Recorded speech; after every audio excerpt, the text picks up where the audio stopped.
Here we are on the terrace of the 8th floor of 1 Pancras Square. This is the first office building to be completed at King's Cross on the major site. But DTZ's relationship with this part of town started over 15 years ago. A very loyal client of DTZ's Newcastle office came to London looking for land to redevelop on a regeneration proposition. And we were involved in the land assembly and ultimately the creation of King's Place, the building you can see over my left shoulder. Pre-let to The Guardian and really one of the most successful office buildings in the last 20 years in the UK, it gave us a clear insight in the Central London office team here of what it takes to bring major occupiers up to what then was not necessarily the most attractive part of town. So King's Place was the first modern building up here at King's Cross. But for the last 30 years, there's been the prospect of a major regeneration of the 67 acres sitting between King's Cross and St Pancras stations.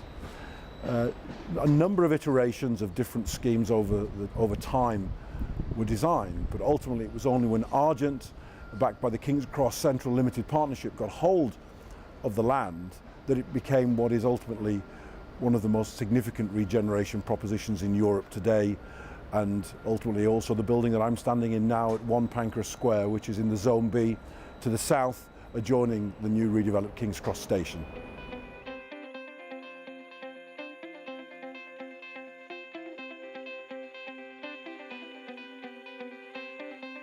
Richard and I feel truly privileged to have been involved in a project which is not only career defining but has redefined the boundaries of the London office markets. And whilst everyone would expect the likes of Louis Vuitton and the Performing Rights Society to take office space in this area, they might also be surprised that one of our early lettings was to a major financial institution in BNP Paribas. London is increasingly seen by occupiers and everyone else as not just the capital city of England, but a world global city, of which there are only a few. There's always been some very important jigsaw pieces to the London story. The City and the West End are obvious ones, and Midtown as well.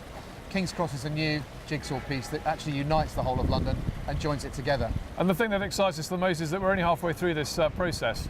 We've leased about 1.5 million square feet so far, and we have another 1.5 million to go. And we're at the design stages now of the next generation of King's Cross buildings, which is truly invigorating. Where we're sitting here in the north of the development, in front of the University of the Arts building, is really the heart of the development, in fact, around which the next phase of buildings will be constructed. This is what gives the development its life. Over the other side, we're sitting next to the Cold Drops retail area, which is going to become destination retail. People will come from all over London to shop here, and that forms part of the essence of what this part of the development is about. We're sitting in the middle of Granary Square here, and behind me you can see the Grain Store and Caravan restaurants. That has in many respects been one of the things that's made Londoners generally engage with this scheme and come here to eat, drink and actually come to the square itself here. There have been ice cream festivals here.